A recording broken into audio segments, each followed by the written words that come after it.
by the way? Yes, it is. This is Canon Fodder. Episode 50. We have made it to 50, and after this episode, probably no more. This one's definitely not going on YouTube, folks. With me is Tukey's Mag whipping boy, Gabe Underground. Good evening, Gabe. Good evening, Mr. Hudson. So I reached out to you to talk about Lolita because you had made mention, and a few people had made mention, that you knew a lot about this book, and I'd not read it until we decided to do this podcast, and I immediately regretted going down this rabbit hole. This lolly hole, if you will. Yes. Yeah. So I'm going to probably in this episode is either not going on YouTube at all, or it's going to be heavily redacted and edited. Jesus. Just I'm not going to give you a play-by-play. It's not like an audio erotica play. Well, thank God for that. But no, I have a feeling that it's going to be not for any reason of like any proclivities that I assume you have. I'm kidding. I know you don't. But because the subject matter and the things I think we'll get into are just not safe for YouTube. Well, you know what? The rumors are true. I am a bibliophile. So, I mean, might as well. Cards on the table right now, Gabe. How long have you liked Nabakov? How long have I liked Nabakov? Since I was 17. I'd say about 17, 18. That's a mature age. Yeah, I read Lolita. I fell in love with the prose. Like that's why I learned what prose was. Really was right. Lolita. I almost memorized the first paragraph by heart, or the opening line. Lolita. Are you a 14-year-old girl? No, it's a great fuck you. It's no, I know it is, but it's just alliteration. Like we'll get into it. But there's a cult of young women who love this book for the wrong reasons. Yes, I will actually agree with that, but all with a little Straussian wink at the end. We love our Straussians, folks. So Lolita, written in the 50s, published in France first, actually, by a smut rag. It was the only publisher that would publish this book. About the confessions of an admitted pedophile who married a woman so that he could seduce and rape her daughter. Groiper.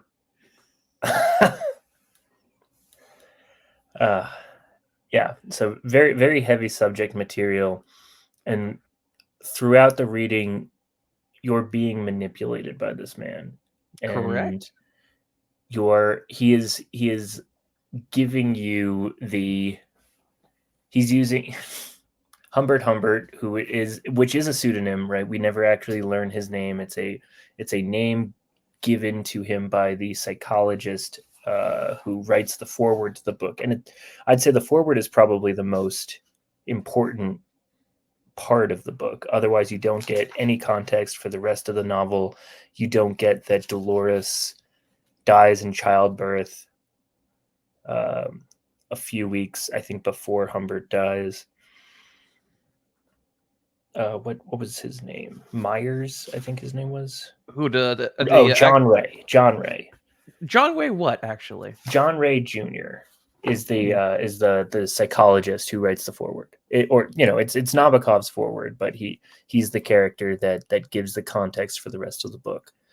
Yeah, and of course, Humbert's lawyer is, of course, Clarence Choates Clark.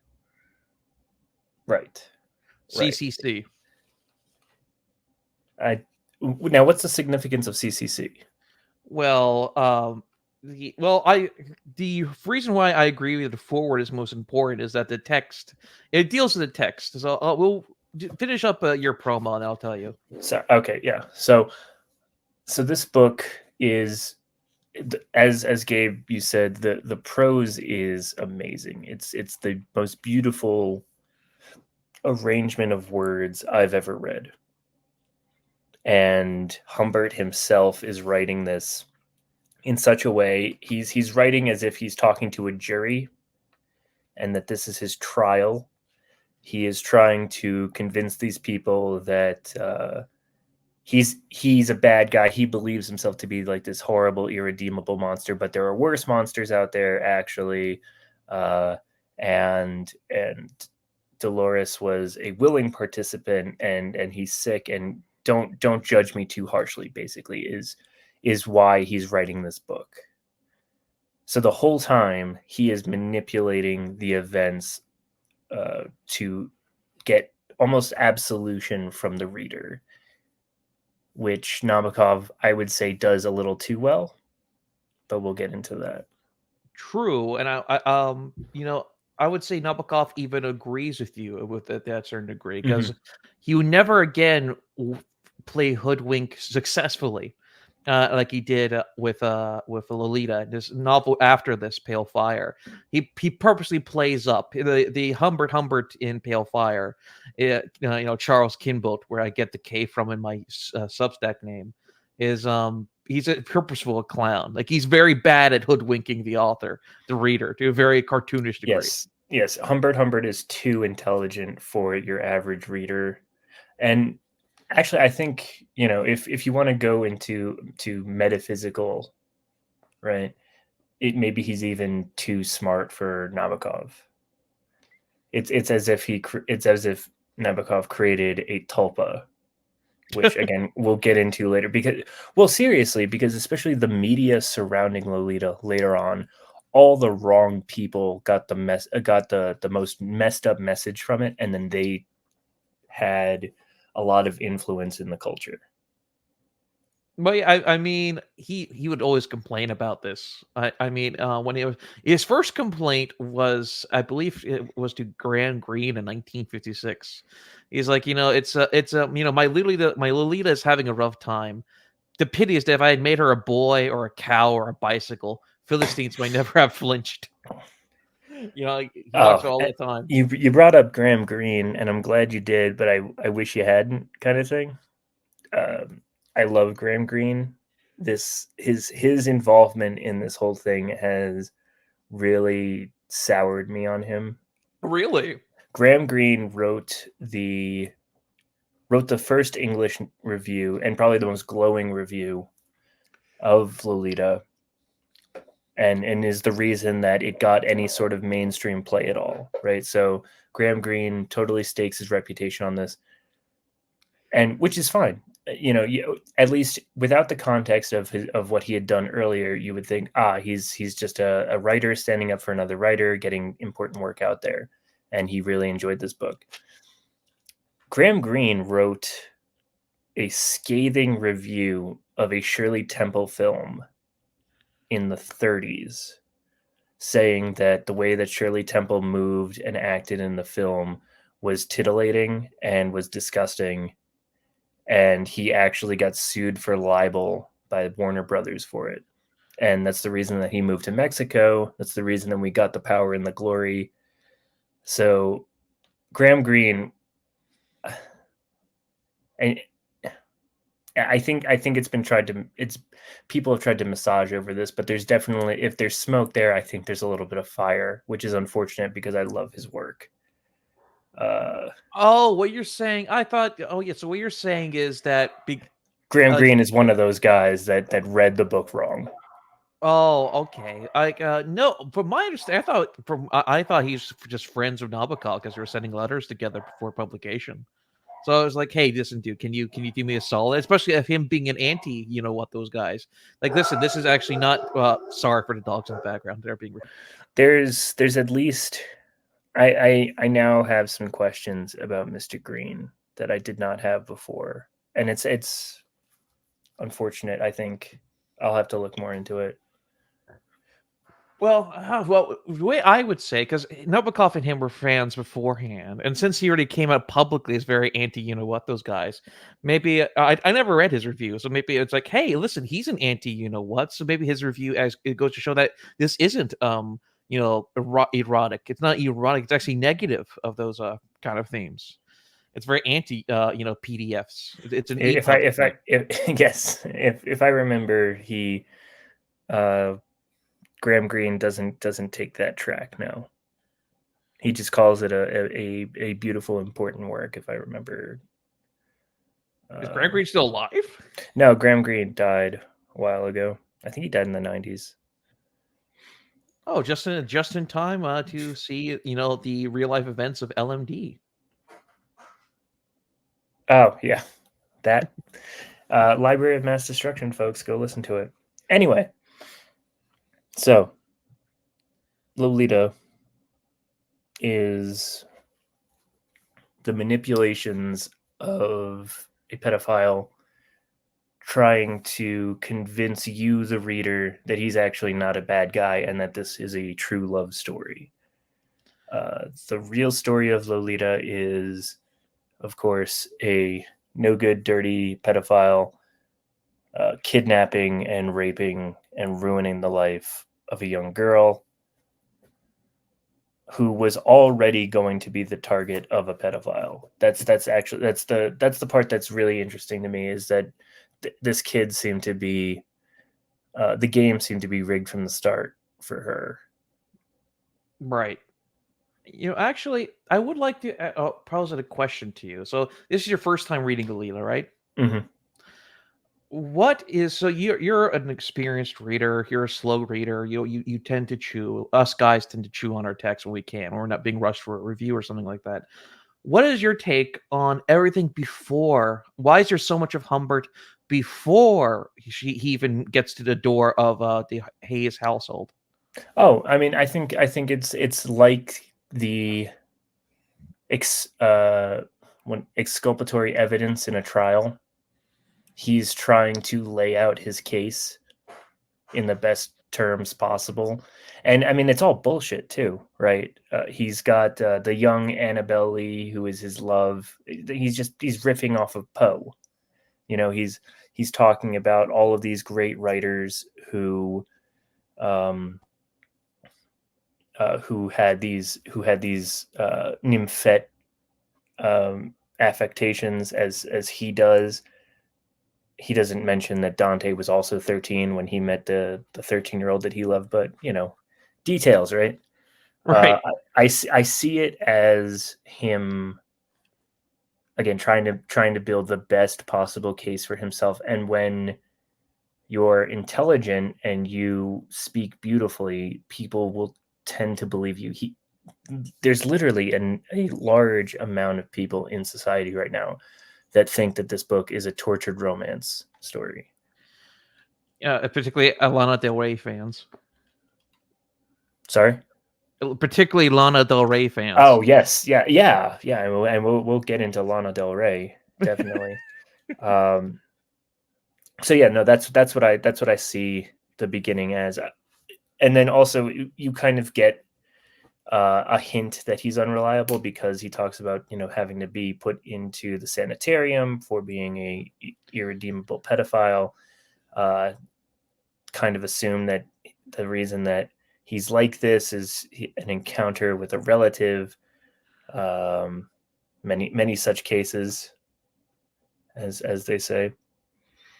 And well, okay, here's a question for you. His first wife, who acted like a child but was a little too buxom for him. What do you think that's about?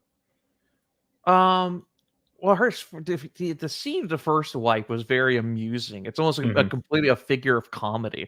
They see the entire a lot of people tend to skip ahead and Mm-hmm. either skip ahead or just skip ahead to the right moment, which is the Dolores household with the tension. Right? They don't particularly care for part 2 because part 2 is actually extremely comfy because it turns into a road trip novel. And Nabokov loves describing hotels and the road. I mean, in real life, before there's an entire novel dedicated to Nabokov's travels. Writing Lolita, he loved road trips. I think combined he did 200,000 miles overall on the west, going through Utah and Colorado. He loved butterflies. He loved doing ever since he was 7. He's actually a trained, I forget the name for a butterologist, but he Um, discovered butterflies actually. oh, I watch so much Venture Brothers. I should know the term off the top of my head. Etymologist, maybe? Uh, no, isn't that a That's word for bugs. maker? No, I think that's etymologist. Etymologist. Etymologist is just bugs in general, I think. Mm. But no, he was a very Oh, scientific Leopodiatrist or something. Leopodiatrist. I think that's the one.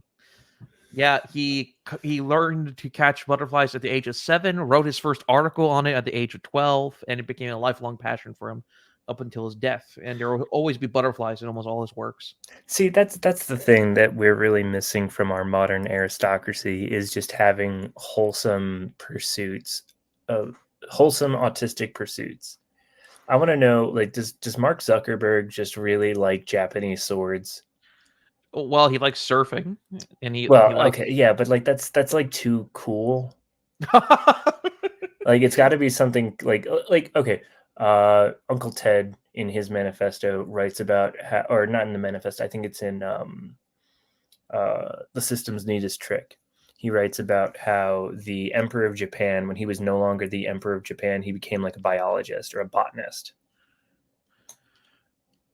Oh well, all right, that's actually true. I mean, yeah, I mean, because I You know, guess like because he's also his hobby was hiking. You could say his hiking yeah, was no, good. he was an in the woods guy.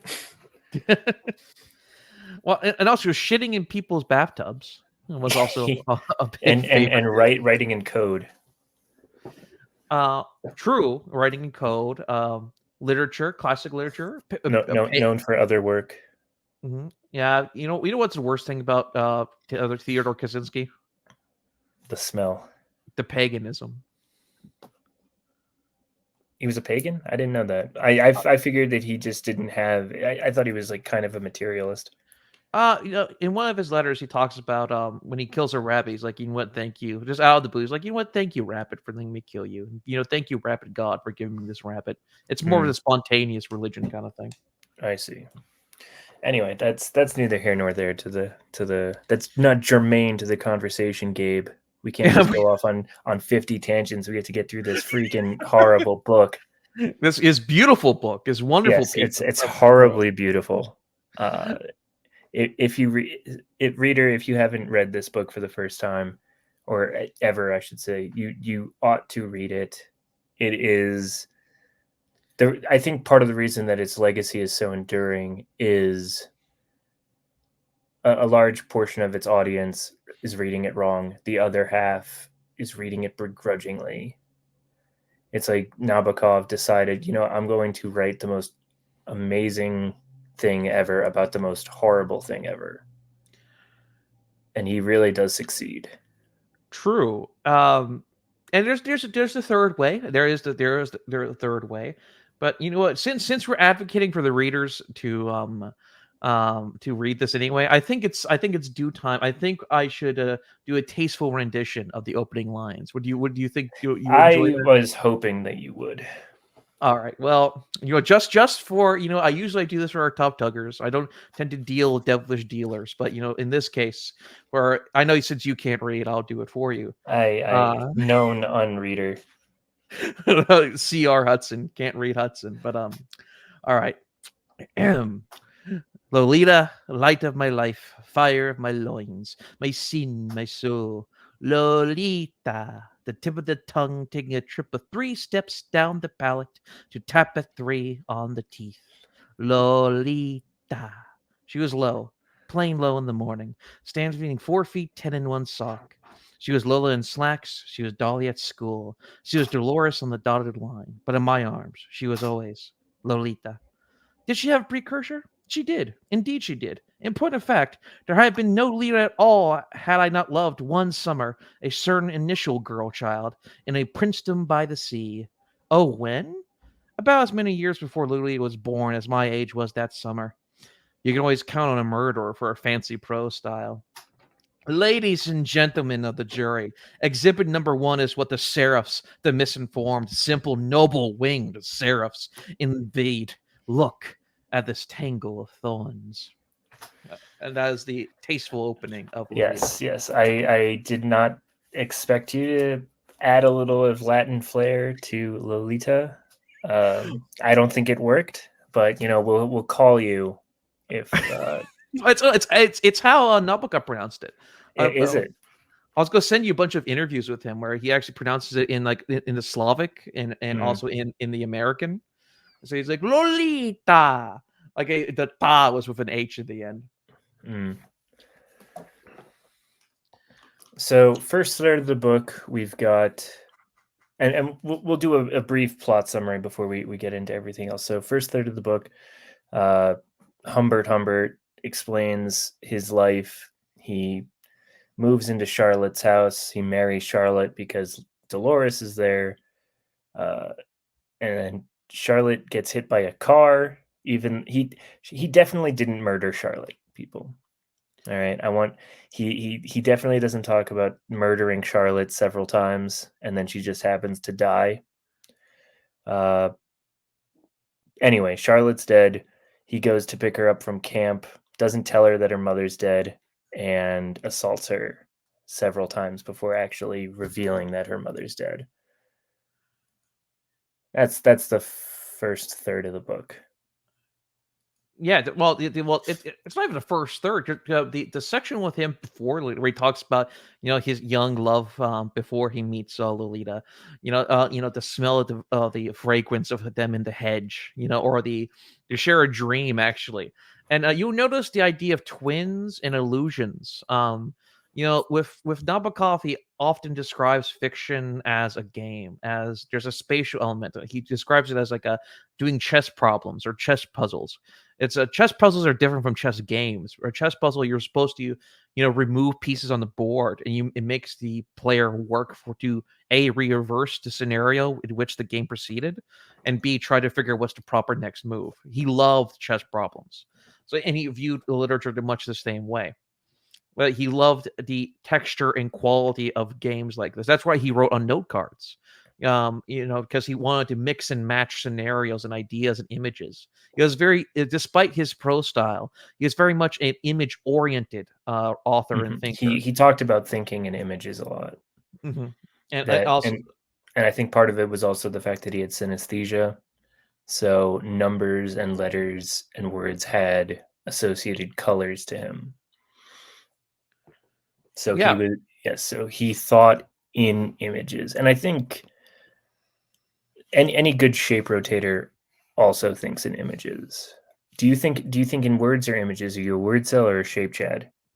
Me, mostly images. Even if every time I thought creatively, I would have scenes of characters or scenes of with dialogue. It's either like it's for me if I'm thinking of an essay, when I'm thinking what I want to write or say about a book, for example, it's just words. But if I'm thinking of an image, like those evocative, for example, our recent review was on Colleague of the Double Dealer, was on PCM's Christ, Give of the Ghost. And the most evocative scenes were all with Scott in the baseball scene and him experiencing the summer. Those scenes were great because it was such vivid colors in my mind. It's very visually evocative. Yes, it's abstractly evocative. And I think that's so obviously go pick up PCM's book, everybody. It's a terrific read, very short, sort of new take on the Southern Gothic genre. Yeah, a fine chunk of coal. Stop that. It's a gem. It's an Appalachian term of endearment, actually. I'm being respectful of the culture. Anyway, there will be no PCM disrespect on my podcast, sir. Leave that to the Tookie Gutter. So, I don't know. It almost seems pointless to go over the plot.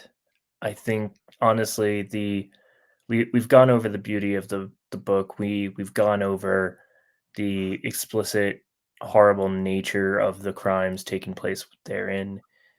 I'm more intrigued by the reaction to the book as well as what is occurring in our culture because of Lolita. Would you agree? Would you say that that's interesting, Oh, or are there a lot? Where do you want to take this, Gabe? well, obviously, I think we should be a little didactic here. I would love to discuss the meta to try to salvage Lolia's reputation to a certain Mm-hmm. degree. Or it has a proper reputation. It is a great piece of work, but I do think we have not necessarily duty, but even for our scene, I do think we should discuss the, the damaging, the tainting of Lolita Mm-hmm. from all sides. But also, I would also like to tackle the text itself as well. So I think we can easily do both. Sure, sure. So, as you said, the second third of the book is a road trip, right? Where Humbert is taking Lolita all across. See, that's the thing too, is that Lolita is only a creation in his mind, right? Her name is Correct. Dolores. He's the only person that refers to her as such. She is just a 13, 14-year-old girl named Dolores, whose entire world has been kind of blown up by this irredeemable monster in her life. Correct. So any reference to to give her to be good feminists here, we should obviously refer to her as Dolores. Or Dolly, because he makes the Or joke of Low, or yeah. or Dole, his little Dole Dolly that Claire Quilty broke. Like alliteration, I inherited my love from alliteration from this book because Humbert loves alliteration, as you can tell from his name. I really liked how Nabakov, however you say it, I'm sure there's a whole lot of people who get really angry when you don't say his name right. But I like that he said, "Oh, I named him Humbert because it's an ugly name, and such an ugly creature deserves such a horrible name," or something to that effect. Humbert is definitely it's like you expect like Gargamel's cousin from Smurfs. Mm. Yes, the cousin that Gargamel doesn't talk to anymore, and like isn't invited to. It's like, oh, what do you do? Oh, I eat Smurfs. So, and how's your cousin doing? Oh, we don't talk to him anymore. He's the black sheep of the Gargamel family. Yeah, trust me, Smurfette, you would not want to be my cousin. It's like, hey, listen, sure, I eat you and your people, but have you seen what my cousin does? Let's get a little fucking perspective here. Oh God, that actually would be very fitting. But no, you're 100% right. With Humbert, he is absolutely 100% a despicable, wretched figure, and but he loves the limelight. If you notice, he loves to be he loves damning himself. And throughout the text, if you notice, the novel's broken up in parts: part 1 and part 2. Part 2 is when the road trip begins. Right. And, part 1 when when the part 1 ends. So the scene where he finally it's revealed that Charlotte discovers his tasteful diaries, and Don't say tasteful.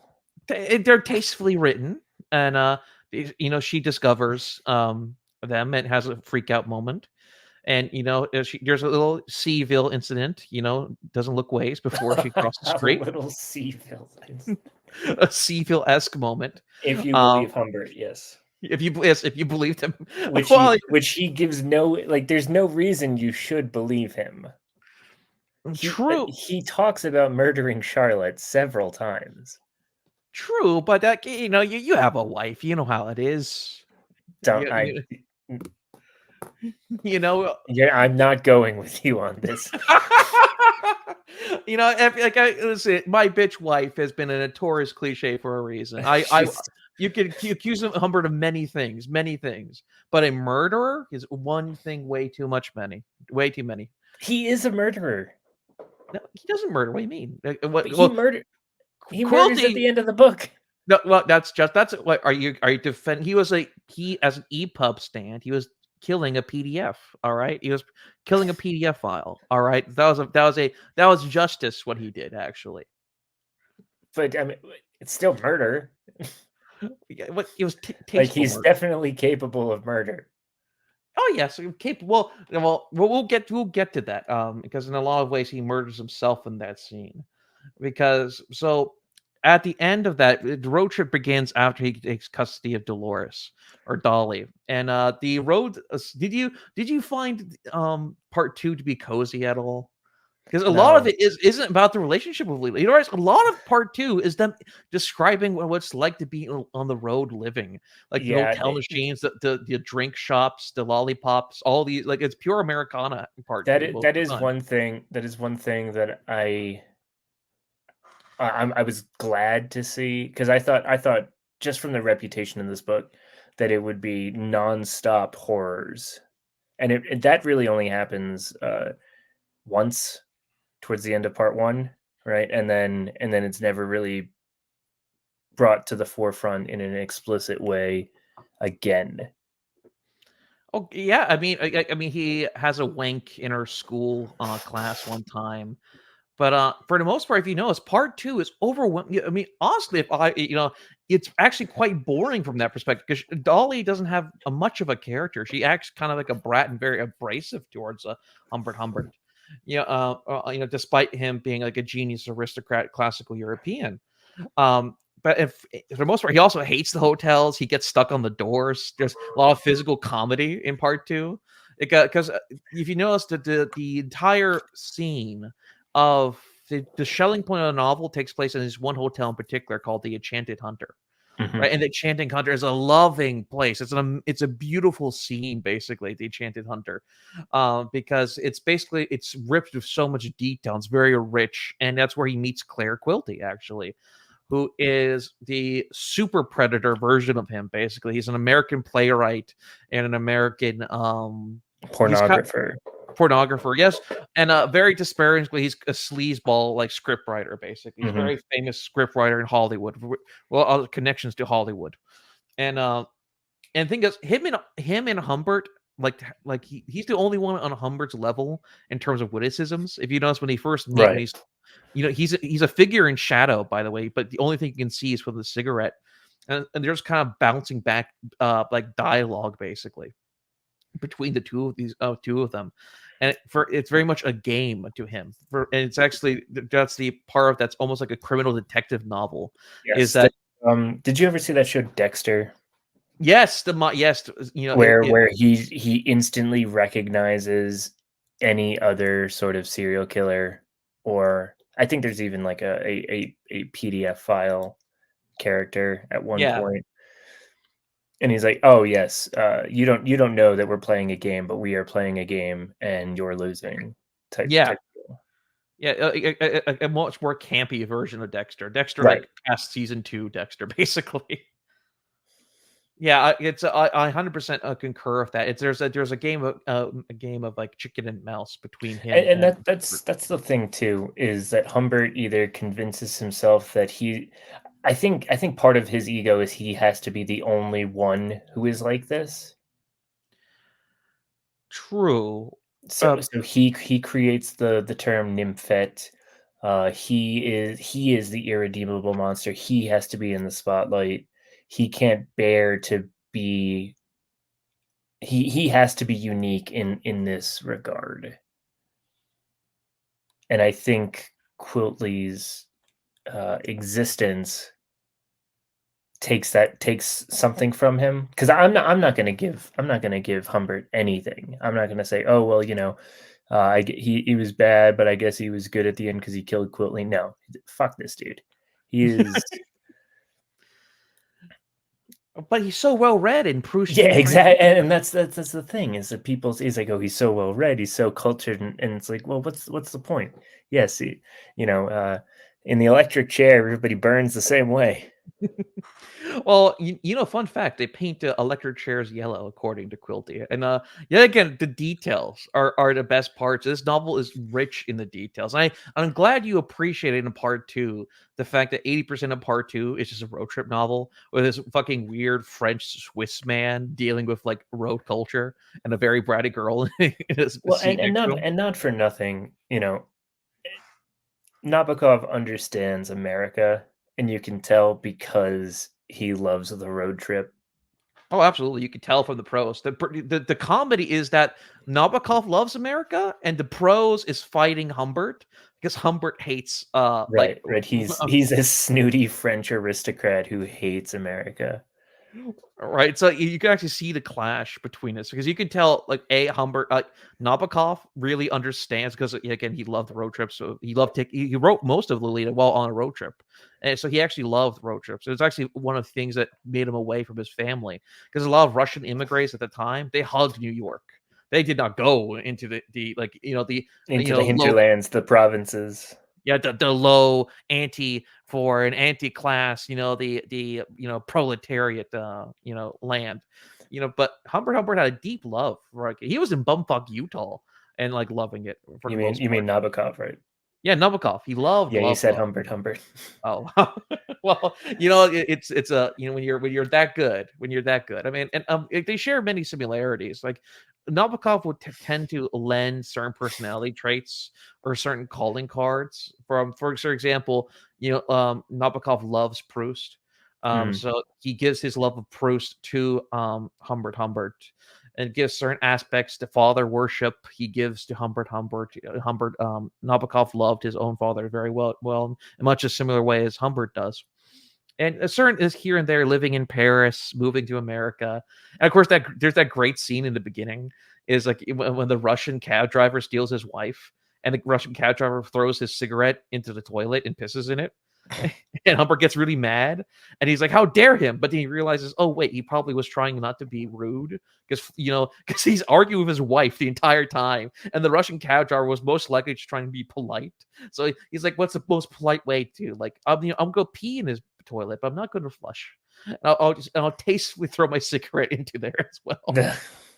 Again, the humor the humor is very much an underrated aspect of this novel. I think very much so, especially in the opening beginning. The tension doesn't start really at all. Humbert is like a very just like a Buster Keaton character in a lot of ways until and then he turns into a what's his name? Who's the other big silent movie star? oh, I know what's his name, Charlie Peter Chaplin. No. Charlie. Then it turns into a Charlie Chaplin film because wasn't Charlie Chaplin married to like a 13-year-old girl or something? Ah, that's just their culture. America. Anyway, hopefully Mr. Thiel doesn't listen to this. But no, for the most part, the tension doesn't bring up until you see him in that house. The it goes through several sea changes. The house is the most fundamental aspect of that. You have first the almost a fantasy of his upbringing in the hotel, right? His father's hotel in the Riviera, right? And he drops hints of multiple things. If you notice one big scene, remember what was their most shared memory between him and the girl in the beginning? Wait, him and what? The little girl. His first love, his Annabelle Lee by the sea. Right. Yeah. You said it was something about the hedges, right? Yes, they had a shared dream of they both dreamed of the exact same bird coming into the window, and and if you notice, a lot of Nabokov's throughout his overall, he loved the idea of twins and doubles and multiples, and you actually see this theme playing throughout the novel, actually, and you'll see this with Dolores. I mean, he also is punning on Lewis Carroll. He's punning on he calls him his Alice in Wonderland multiple times. And of course, Edgar Allan Poe, famous pedophile Lewis Carroll. No, I'll counter signal that. I think no. No, his paintings, all Victorian people literally just have nude pictures of their children. That was actually considered just normal. Okay, all right, Gabe. No, listen, listen. That's not my people. We're foundational Balkan Americans. We don't do that. It was the Anglos, the crusty Anglos. Foundational Balkan Americans. Well, we're tasteful of our nudity. All right. Well, we only spend new time in the children in the hot spring. All right, where it's appropriate. But no, for the most part, Humbert represents very much a fractured mirror. Humbert is not a man. Humbert is not real. I mean, if you want to go, what I was trying to tell you, or was trying to really go with here, is that Lolita itself is a game. It is a game, and it is a ghost story in a lot of ways. His wife. I highly recommend Brian Boyd's biography of Nabakov. Yes, I've got that one on my to read list. It's fantastic. Also his book on Lolita is also fantastic too. And if you know, it's more explicit in his Russian work. He is obsessed with transformation. In one of his stories previously, it's very exemplary of almost all his other stories. A grieving father whose son is a leprodopatrist, or the flower, the Podiatrist. lepodiatrist. You know, that drinking game for how many times I can mispronounce that through this entire episode. But his father is grieving his son's death, and the dead butterfly in his son's box becomes a butterfly and flies away, which is a very, very poignant thing for Nabokov, which is his entire oeuvre, basically, here on out, is basically art as a form of afterlife. That is a theme that will come clearer and clearer and clearer throughout his oeuvre, Lolita onward, and also in Lolita. Because the reason why he actually has a profound sense of innocence, actually, Nabokov, is actually because if with Lolita, much like all his other work, he wants the reader to work out. He has a very spatial sense of the text. Like he doesn't have a didactic sense. He says there's basically three kinds of storytellers, right? You have the person who's just trying to retell you facts. You have a person who's trying to be a didactic, the teacher, right? The teacher, the priest, and the enchanter, right? And the enchanter wants to fool you. It's a magician, that kind of thing. He wants to play with you, tease you. And for him, he was very much from the school of enchantment. About, hey, I'm not going to try to bullshit you that this is real. He told his students all the time, it doesn't matter if you're writing about Russia or writing about America or writing about anywhere. You have this idea of dreary Russia or gay Paris, gay meaning something else back then. Like, it's all in all, anything that is written down is fundamentally a fantasy. The map does not match the territory, basically. It's really interesting too, because probably his most famous student at the Cornell writers workshop was Thomas Pynchon, who took that idea and really cranked that to an 11 in his own work. Yeah, he loved Pynchon himself, loved Fantasia, and also the conspiracy of realizing what is real and what isn't. And Nabokov is much more subtle with this, the idea of fantasy, because he says any world you make will be fake, and you have to actually be understanding that it is fake, and basically anything that's constructed has pieces, and you have to treat each world you create as a writer as if it's fantasy. As a Fantasia. So, you can't take anything for granted. That's why if you look at his list, he has a great list of authors he loves and hates. I wanted to talk about the list a little bit. Yeah. His loves and his hates. Which is 100% a base list. He doesn't like T.S. Eliot, so obviously Sandbach is not a fan. He is not. He does not like the Toilet Man. I was going to quote his quote on Faulkner when I was in the space with him, but I just did not have the heart. I did not have the heart to crush that. I did not get your link. Oh, or is it in the chat? Private chat, yeah. Got it. Okay. All right. So let's Beckett Samuel, author of lovely novellas and wretched plays. Based, no lies detected. Chekhov, a favorite between the ages of 10 and 15 and thereafter. Talent, but not genius. Love him dearly, but cannot rationalize that feeling. Dostoevsky, Fyodor, dislike him. A cheap sensationalist, clumsy and vulgar. A prophet, a claptrap journalist, and a slapdash comedian. Some of his scenes are extraordinarily amusing. Nobody takes his reactionary journalism seriously. His best work is The Double. Obviously, he thinks the best work is The Double because of his twins thing.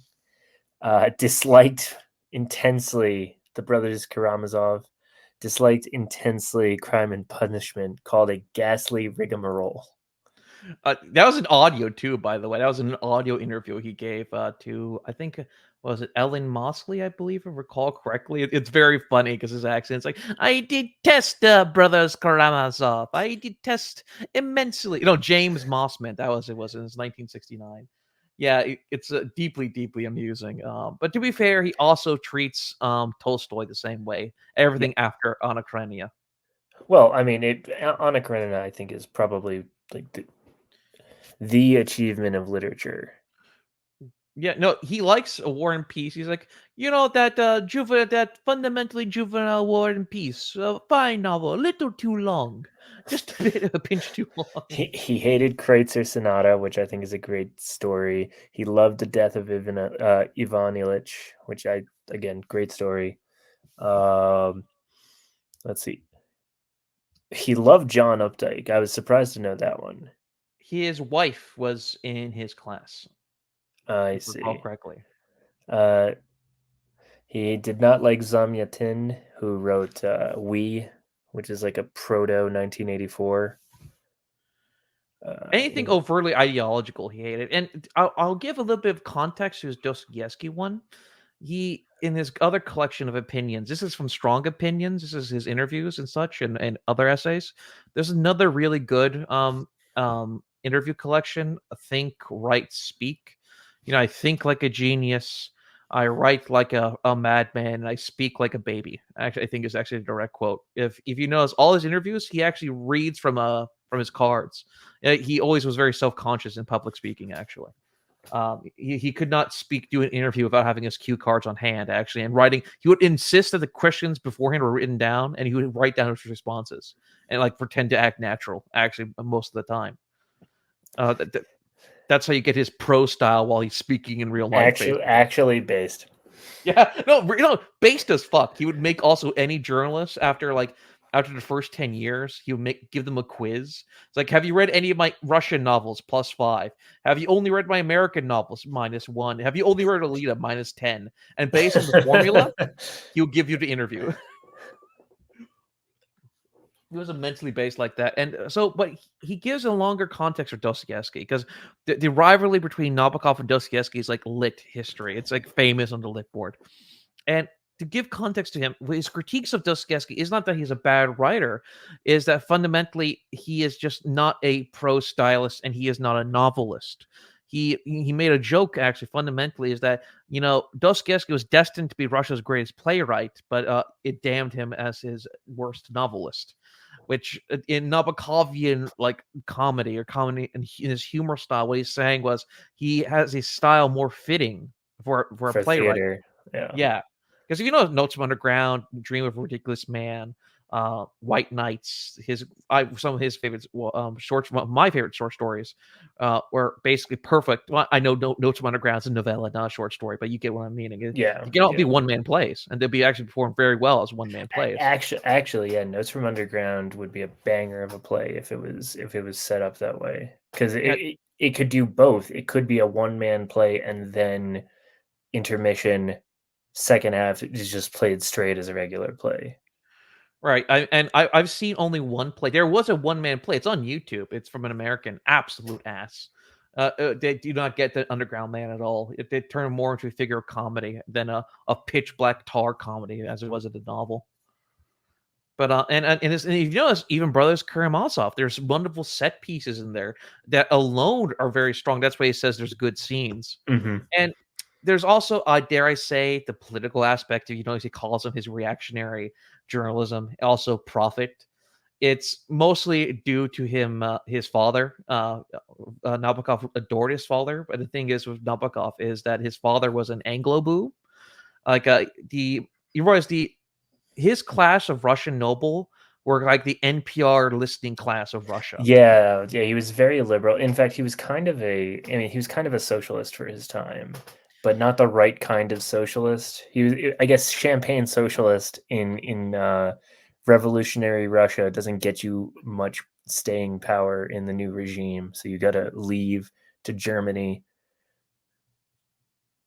Well, they wanted his class wanted a parliament, the Duma, right? They wanted a Mhm. Duma, oh, parliament like a proper English country. We won't be backwards anymore. We'll be a proper country, a proper nation, and all these things. And of course, when his father was assassinated, Lenin himself wrote a letter basically. And he said, you know what, yeah, good, fuck him. He was a libtard.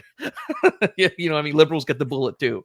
Was basically was Lenin's quote on him because he was very popular actually. But he was, from their perspective, not even a Menshevik. He was just a regular shit lib or regular liberal, basically a centrist for all intents and purposes from the left wing Marxist perspective. He just wanted he was like a Kerensky type, basically. He was a full blown Mm. Kerensky type. Mystery Grove's excellent Substack post on Russian history. You had the Kerensky centrist, like, oh, we're not Marxists. We just want a Duma. We just want a parliament. We just want, we want to be a civilized nation.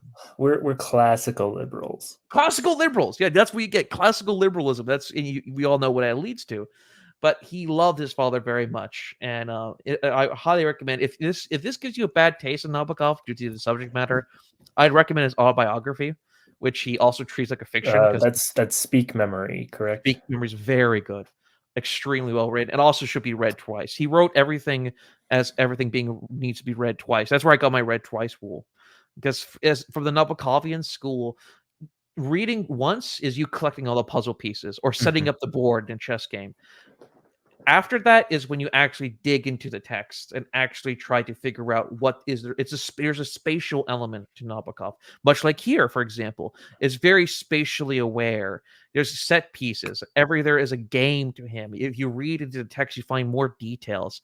If you look away from Lolita, you look to the car, you look into the Enchanted Hunter, right? The scene where he really becomes quote unquote her father is the Enchanted Hunter.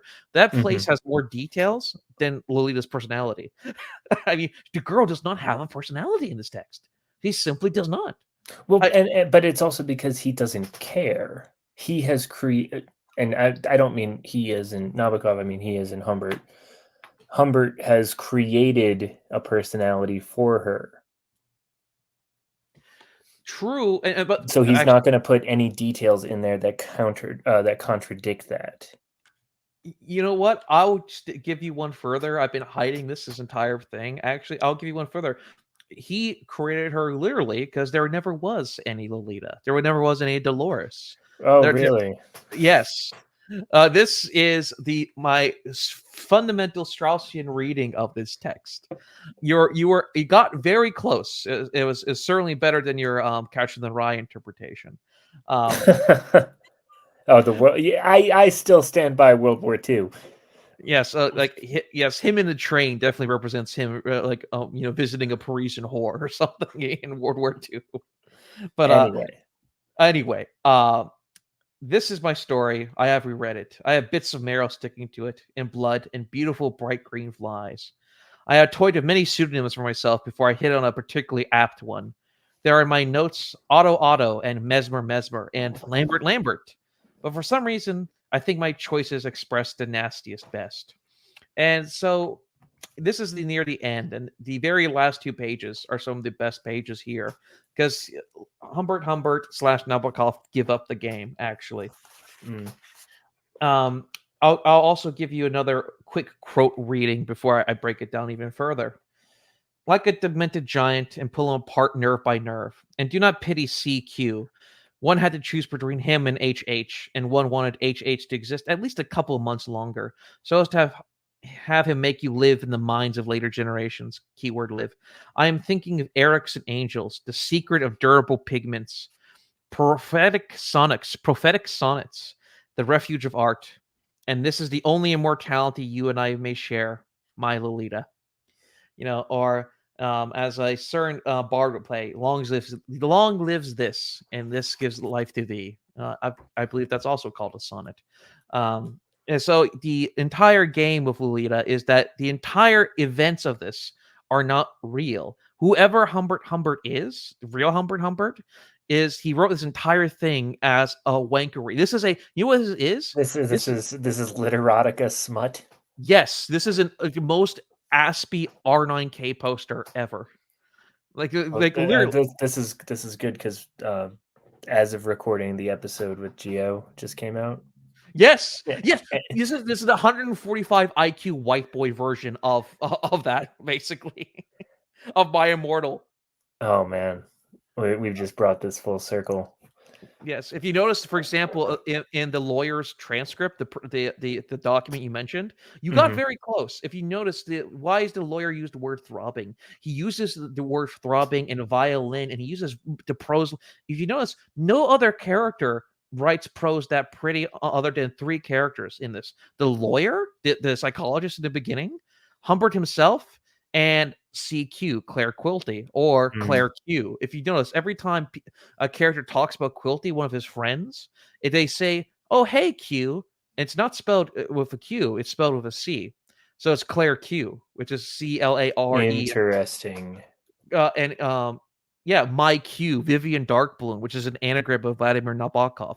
He puts Yes. himself in the novel, right? But instead of a male, it's a female, and instead it's Vivian Darkbloom. Vivian Darkbloom makes multiple appearances throughout his of Wall. He was very proud of that clever like author insert, basically. Um, and Vivian Darkbloom in this universe writes a whole book about my Q, and it's a biography of Claire Quilty, right? And of course it's Q spelled CUE. And I noticed yet again, as most readers will do, Q predicts this. QAnon. Yes, QAnon predicts this. This is whoever, like, yeah, basically, we're actually easier. It's interesting to think schizoanons are actually easier to, like, the 4chanification of life makes this novel and like Nabokov's game a lot easier to understand than in previous generations, right? Because if you read it straight, like you did, or for most people. Oh, yes, yes. Like most people did. Yes. So there's multiple people read it just for the prose. The women will secretly fantasize about being fucked by like a French aristocrat when they know they shouldn't, the bad boy.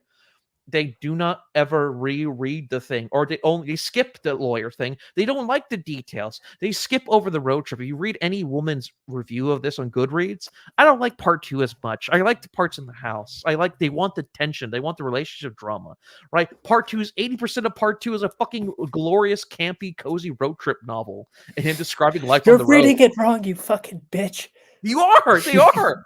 Right? They're femme-gooning. They're just femme-gooning over this. They're using it as porn when it's not supposed to be porn. If you notice, he describes Claire Quilty as a pervert, and he describes the Hollywood elite as sex pests. Like he basically makes a reference to like pseudo Epstein-esque activities, and he describes them as disgusting. All right, for the most part, like literally, and the reason why he's so not careless. Some people accuse Nabokov of being careless and very free with this. The reason why he's careless because Lolita, there was never a Dolores to begin with. It was some random girl he saw, and it's a pun. Dolores means pain, and like literally, like there's so many layers of abstraction in this. John Ray, it's not John Ray Jr., it's John Ray. John Ray. Oh man. I mean, John Ray. Wow. not only that, his lawyer, by the way, and what?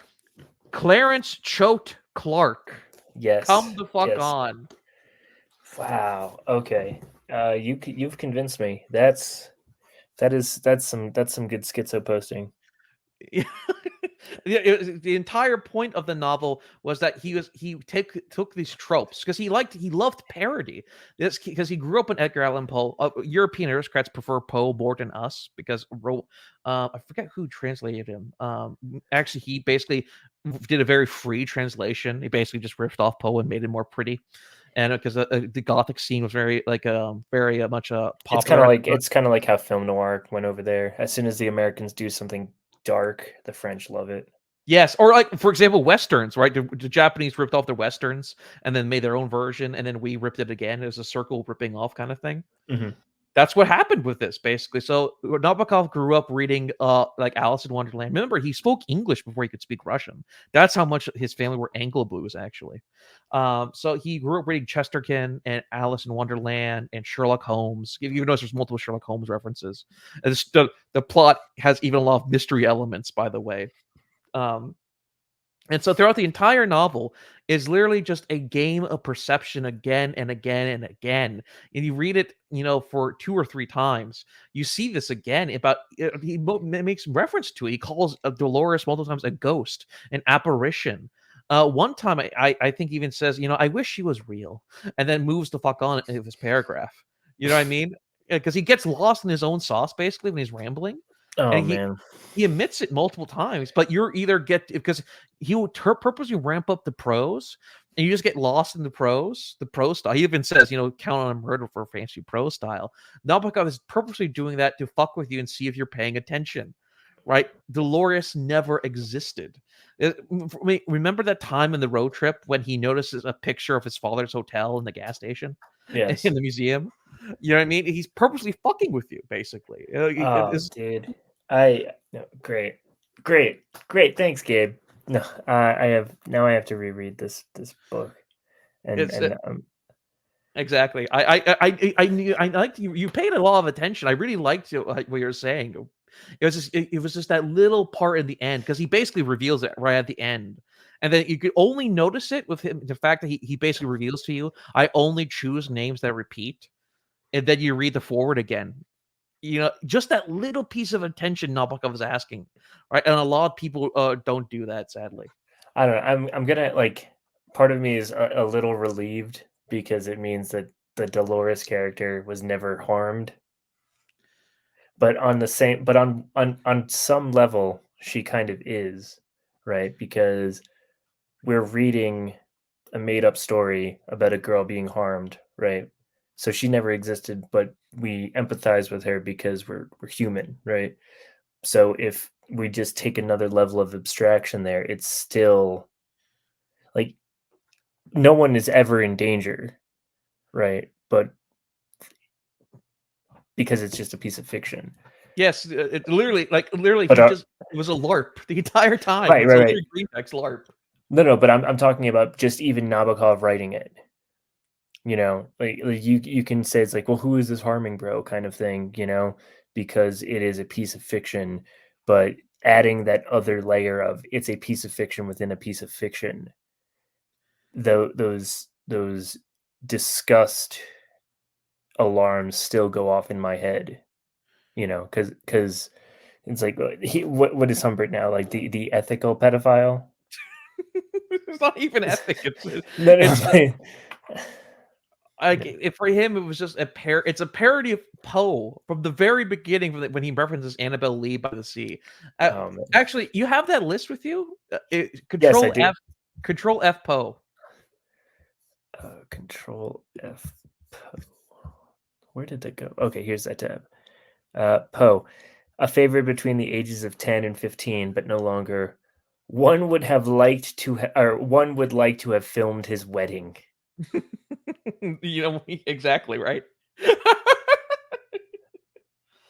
It's the ultimate punk. You got owned. You got pwned, as they would say. I guess one could say. Well, I'm in large company, and I think we'll transition now that you've broken my brain further. Uh, we will transition to the meta analysis and the larger cultural legacy of Lolita, and now it's been I think it's a good way to dovetail it, actually. because yes, especially with your reading, right? This is Nabokov thumbing his nose at Hollywood, Mhm. right? Who love this book. They They sure for do. all the wrong reasons. Uh, a little inside base. I know a guy who knows a guy who knows a guy who knows Brian De Palma, Mhm. Hollywood director, did Scarface. You know what his daughter's name is? Is it Dolores? It's Lolita. Oh, base. He just said, "Fuck it, fuck the optics." Nice. And that's not even like the only Hollywood person who has done that. Oh no! In one of his interviews, Nabokov makes a joke. Like I feel like I should have ruined the name of Lolita. Like back when I was a kid, they only named their poodles that. But I've met multiple girls in Halloween coming at my door with the name calling themselves Lolita, and they wear the sunglasses and everything. Yeah.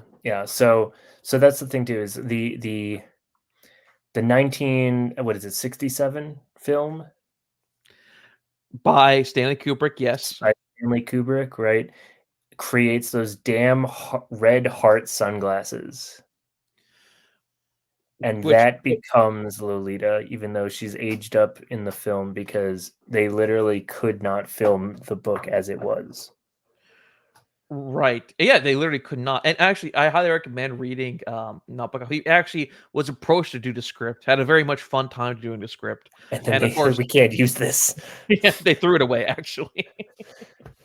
Right, because again, Nabokov did not care for that angle, basically. And if you're interested in the real life meta of this, I highly recommend the interview with the guy who played Humbert Humbert in the 1990s version. He's a great Humbert. Jeremy Irons. Jerry Irons is a fantastic Humbert Humbert. The film lacks, but there's an interview with him and Charlie Rose, and he hints at like Epstein-esque activities. And Charlie Rose has to play it cool, or like kind of like, what do you mean of that, Mr. Irons? I would highly Irons. recommend going back to it. I highly recommend it. It's a very interesting interview to say the least. All right, I'll check that out. Maybe I'll link it. And for people who can't read, like a certain individual in this room, Jerry Irons also narrates the audiobook, by the way. Irons. Yes, Jeremy. Don't correct my pronunciation, Mister Can't Read Hudson. All right. Like Lou Gehrig was the Iron Horse of baseball. That's why English is the toughest language. Yes. See, I should have been speaking French. I would not have. Do you know how sexy my lisp would be if it was in French? No, I don't. It would add to the pronunciation. Anyway, But, so the culture around Lolita, for me, it's a lot of people telling on themselves. People who love this book for the wrong reasons, and then have created a culture of sexualizing young girls so that they can, so that they can be out in the open and say, look at you too. You're just like me, when it's not the case.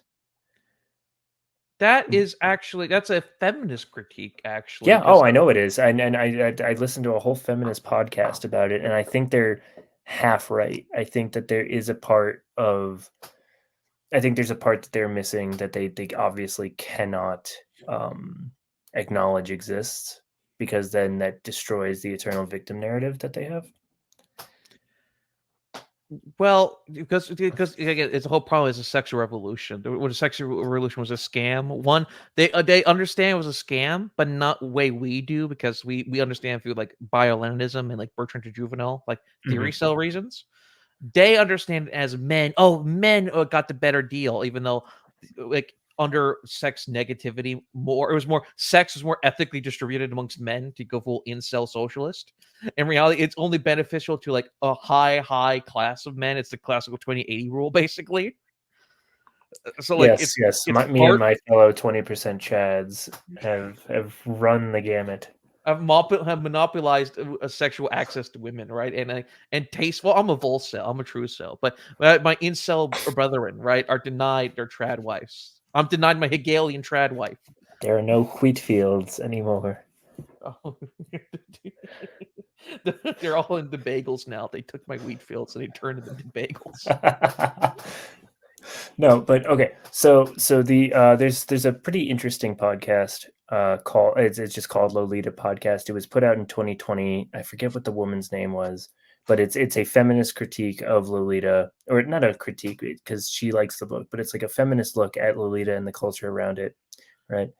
And the thing that I think she gets wrong, besides the fact that she's like an ardent ship lib and it's like really hard to listen to at some points, the thing that she misses is that there is young, and I talked to my wife about this because I wanted to make sure that I got this right, that young women, when they are developing and coming into their own, right, in that 13, 14-year-old, even 12, it's getting younger and younger actually because of the hormones in the water, and they're turning the frogs gay and all that, right? But they learn a certain coquettishness, I think is the word. With a Q? I think No, with a C. With a C. Right. So it's like they learn how to flirt. at a young age, and that's part of becoming a young woman is understanding yourself like that. And of course, this is why I had a tweet the other day. It was like, yeah, no, feminists are right. Men are evil and will hurt women. That's why they need to be controlled because they don't understand that. The sensible centrist take. Yeah, exactly. Women need men are evil. That's why women need to be protected from them by their parents until they can be sold off to a husband. Based and on Hobbes pilled, actually, based in selective breeding pilled. What you're saying is that they discover the male gaze for the first time, and they No. No, you don't think Well, so? yes, I mean, yes, discovering the male gaze, sure, but it's also a self-actualization. It's a point of self-actualization because that's True. also around the time of their first menses. It's like, okay, I'm a woman now, kind of thing. Let me see what I can do with that. And unfortunately, they can easily be manipulated to think that they have a say with an older man who is clearly manipulating them. Right. Which is why they need to be guarded and protected from that happening. And was that her take too, or no? No. Her take was that, women have never done anything wrong. Okay, so I mean, again, because she wasn't even. I don't remember even Dolores being particularly flirty with Humbert. Not No, really. I mean, there's like early scenes, right? And that's the thing is, that, there's the part where like she's like sitting on his knee and he gratifies himself with that.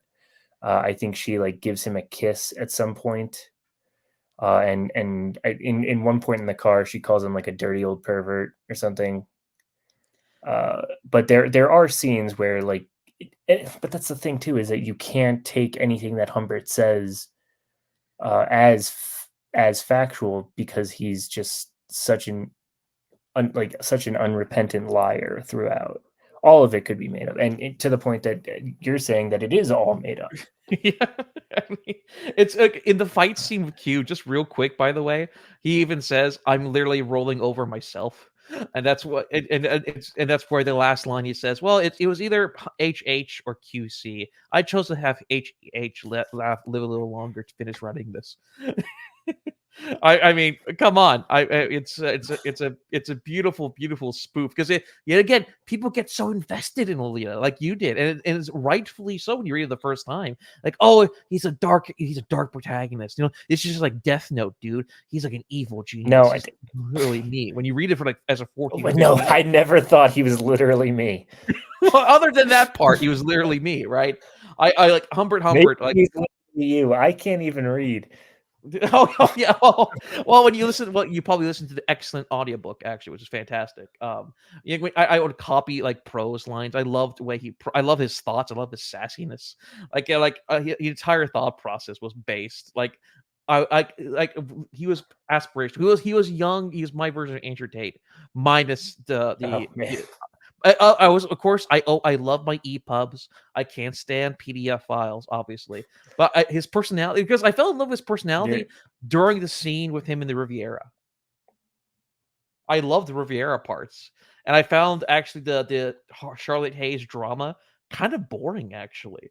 And then I loved him again during the road trip because he's just describing being a pretentious, like, art bro, and like him hanging out with his friends over when he finally gets to school. They talk about French literature and chocolate bonbons, and he's a homosexual. And he talks about the hotels, and he describes the hotels in immaculate detail. Like for me, it was I just did not care for Lolita. I found Lolita It's like, fucking yeah, boring. the She's girl boring. parts or whatever. Yeah, she's fucking boring. The relationship is boring. It's like, yeah, I get it. My eyes skimmed over. Yes, But PDF it's not files a are bad. relation. It's not a relationship, Gabe. Well, yeah. What I'm saying is the relationship, even a negative relationship, the relationship literally between character A and character B in that kind of sense I was, see. I found it boring. Like it's not even erotic. I didn't find her any way he described her. Yeah, he's a creep, but to her. But if you notice, if you step back and you look at the descriptions of her, she's not sexualized to the reader. You know what I mean? Yeah. It's erotic only uniquely to his perspective. If you take the body, if you already take the where he describes her body and take it to any man, even any quote unquote one of those types, they aren't erotic. It's only erotic for him. It's like a guy who's attracted to like pencil paper, right? When he describes a pencil paper, you take the descriptions out, you give it to you or me, we'd be just confused, Mm. right? Like, so yeah, that's why like when I read it for the first time, I'm like, yeah, this is kind of cool. It's a very sad drama for the most part, but I kind of want to I like my favorite part near the ending is when he describes, when he finally says fuck it and he starts driving on the opposite side of the road. And he's like, the rain can't keep up with my tears. Right? He really is a male figure. He's a Lana Del Rey lyric come to life. Yes, and I'm glad you brought up Lana Del Rey. Explain to me Lana Del Rey. Oh, Lana Del Rey, light of my life, fire my Fire loins. of my loins. My own nymphet after my own heart, next to Honor Levy. Who's also like 30 something years old. Yeah, yeah, it has big feet too. Have you noticed her feet? I don't know anything about Lana Del Rey. I know that like the right really likes her and she's dating a 50-year-old trucker. She's dating a chud. She's dating the chud.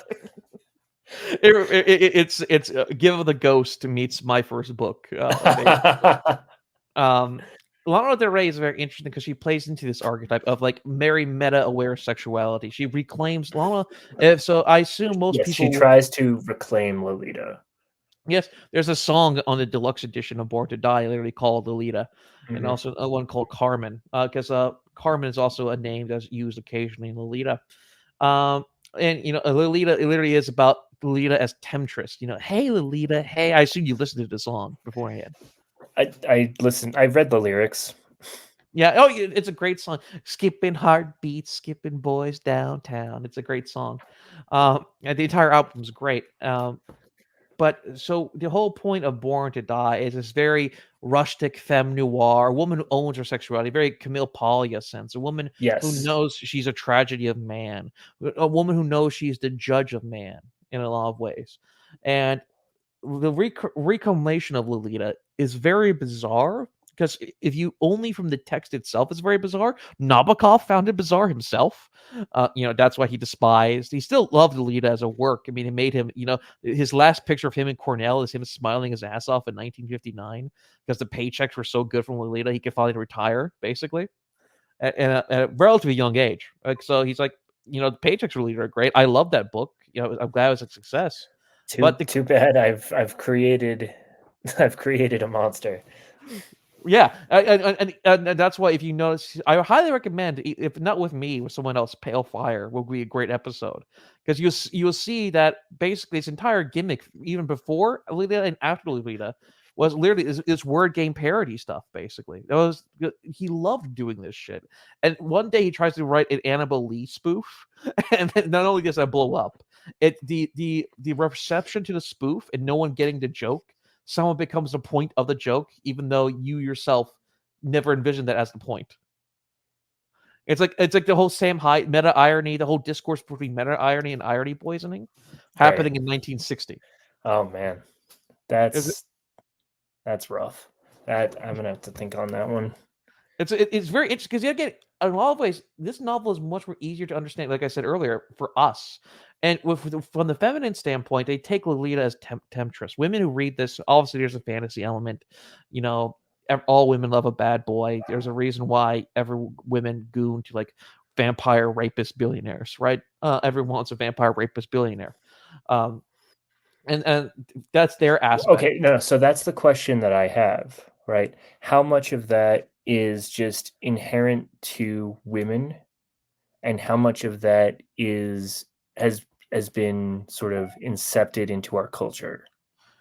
Oh yeah, what trickle down PDF file kind of thing? Yeah, a little bit. Yeah, because again, the people who have run our culture loved this book and then didn't care for Nabokov's intent, just liked the story at face value and tried to mainstreamify that messaging. Well, that's an interesting choice. I think overall there were elements of that, especially. I mean, if you see the last dialogue with him and he talks to Quilty, he literally mentions that kind of thing in Hollywood types. I mean, he has a lot of friends in Hollywood, as Quilty says himself in the last ending when they fight. Mm-hmm. Kubrick, I'm pretty sure Kubrick did not swing that way, from my understanding. But with the film, I don't I know. only I didn't in The Shining. I didn't see any little girls. Well, I mean, I guess there was the one on the tricycle. and, I don't know. no, What's that and the Room twins, 371 or whatever or the movie where twins. it's right. Yeah, yeah, Uh, yeah. But Kubrick, I only saw the black and white Lolita once. I didn't think it was a good adaptation. No, you can't make a really good adaptation of Lolita. I don't think so. Other than because they never pay attention to the good parts, or the parts Nabokov liked, and well, I guess I liked, which was it being a schizo cozy shitpost about road trips. Um, and I do think that is the case because if you look at the Lolita, it's a style, it's art style. You like the Lolita type of dress, the Lolita type of dress. yes, Um, which apparently they try and say it has nothing to do with anything like that. right. It's just 1950s Americana core. But there is an element of truth to this. Like, when the author who made Death Note made Nisaka wear like Lolita dresses, I don't think he was thinking of like that thing. Mhm. Um, for the most part, it becomes mutated to such a degree. It's like, how much is modern day like Dracula lore tied to like Bram Stoker's novel? Like, not much. None. None. Literally every And I aspect you mean, think. there's some people that say that the vampire mythology has deeper roots to something that we won't talk about on the show. But if you know, you know. Right. I mean, actually, Morgoth has a very good episode on Dracula. Actually, I highly recommend it. But I actually think it just got away from it. The iconography, the mimetics at that time were just kind of perfectly timed because girls were allowed to sexually play around. They're allowed to be teases. Like, it actually not. It was actually a resurgence. It was a chthonic resurgence. I'll go full Camille Pogula on you. Right. The 1920s flapper girl came back. In reality, the real Lolita, the girl they're aping isn't the female protagonist of Lolita. The girl they're aping is their grandmothers from 1920s. What they're aping is literally Scotty Fitzgerald. What was her name? Zelda Fitzgerald. Zelda That's who Fitzgerald, yes. that's who they're aiming at. The archetype they're trying to like the block they're trying to connect to is Zelda Fitzgerald. It's Lolita is just another way of saying flapper girl. You get what I'm trying to say? Yeah, no, I get it. It's like you could almost say it's this eternal recurrence. Like, okay, have you read The Beautiful and the Damned?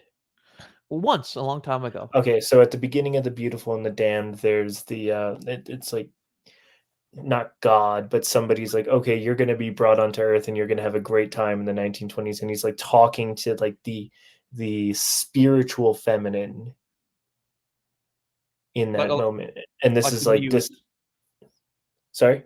Like the muse, Yes. Yeah. So that it's like this eternal recurrence of the feminine archetype. Yeah, Yeah, that's it's you like could a definitely take Hegel's. like a Jungian look at this. Oh yeah, or Hegel's idea: history uses people and discards them. There was always going to be the sassy kind of teasing e-girl. The e-girl is internal. Right? Oh, I'm just a dumb girl. I'm just a girl aesthetic, right? Who wants He to? groomed a 31-year-old girl. You bastard.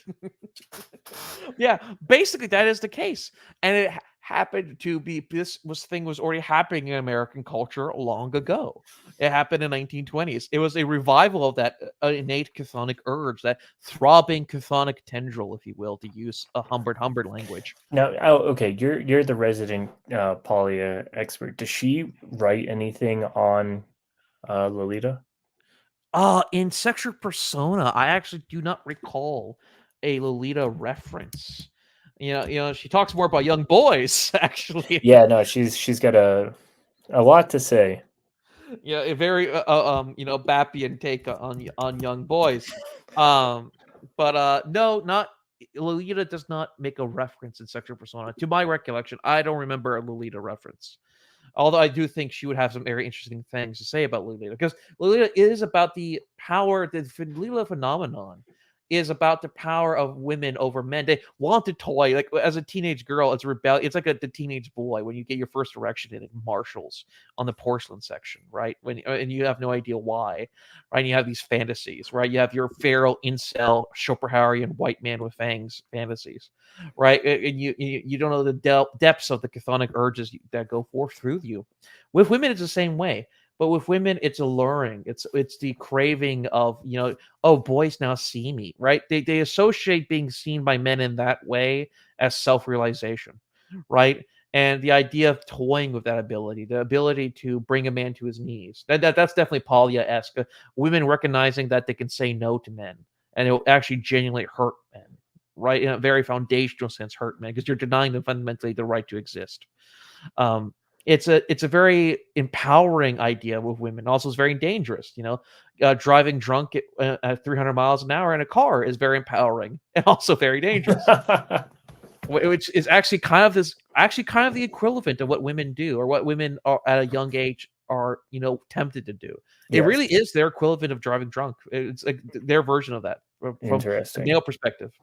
And you can see the intoxication of that idea. You can understand the intoxication of, like, oh, I'm 14 and the principal. I'm going to bow down my skirt. I'm going to see if he reacts. Oh, if he does, he's pervert. And it's an idea of controlling men, right? Yes. You're rich. You can flex it, basically. Wait, would you believe that Mrs. Hudson said something very similar, that it is about power Well, and understanding women's power from an early age? well, I am the official woman understander of the Tookies Man podcast. I just understand. I get women very well. Gabe, is there anything else that you want to cover with this novel, or should we head on out before the torches and the pitchforks come out? I think there will be applause with this episode. This will be your second most popular episode after the Geo one, I think. That one has been very popular.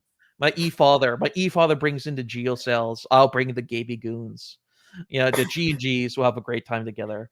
I hope overall, I hope I gave an interesting viewpoint. I hope I relieved you, because what I loved about your take on it was how sincerely, like, you took the book very seriously, it both as a literary critic in terms of actually understanding the novel, and I could see you were reaching for an understanding. Like, I hate this fucker because he's a fucking creep. I want to shoot him myself. You know what I mean? I want to throw him into a wood chipper and throw him into Clear Glass Lake. I forget the name of the lake they keep on mentioning, because Right.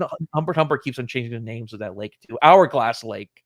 Well, very funny, also a twin kind of thing. But basically, what I loved about that is I could hear the palpable relief of yourself. You kicked yourself for not getting it, and then you felt palpable relief that thank Yes, God. yes, I think that's that's an accurate representation of my mindset as you kind of explain the Straussian reading of Lolita, which Because I think it's so fun when you actually realize what's happening. You know what I mean?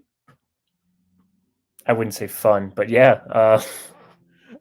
Because you read the ending, and he makes a reference to sonnet. Oh, it's sonnet 18. Long lives this gives life to thee. And then the last line is basically that different way. And you read the forward. Oh, funny. The lawyer who's speaking in the exact same way Humbert would, using the same prose style, also has repeating name John Ray. His lawyer and psychologist.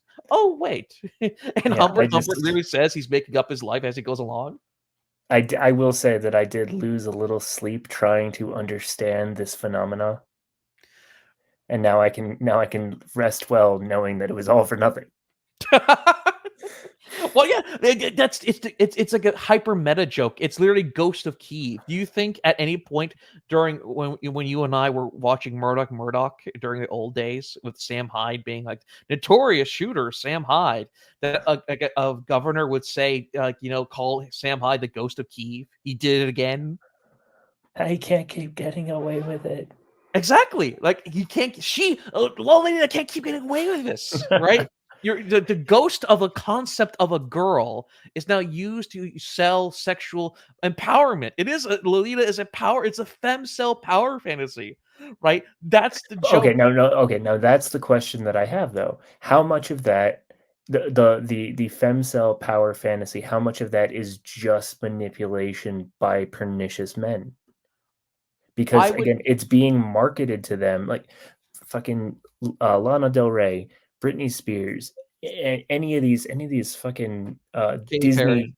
yeah, Katy Perry, Hannah Montana, whatever, like any of these starlets that as soon as they turn a certain age, they have people have fucking they had a countdown clock for how till some of these girls turned 18, Yeah. and then Mhm.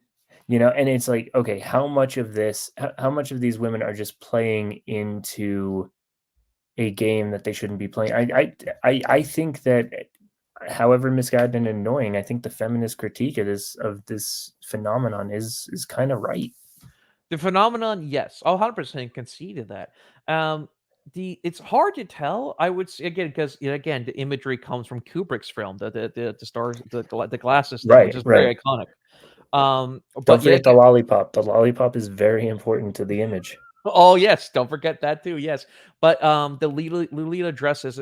From my recollection, Lolita didn't dress like that in the film. That was No, no, and there's a lot of lore for the cover of Lolita oh yes, where basically Nabakov hated all covers. It's like you cannot put a girl. It's just got to be plain text.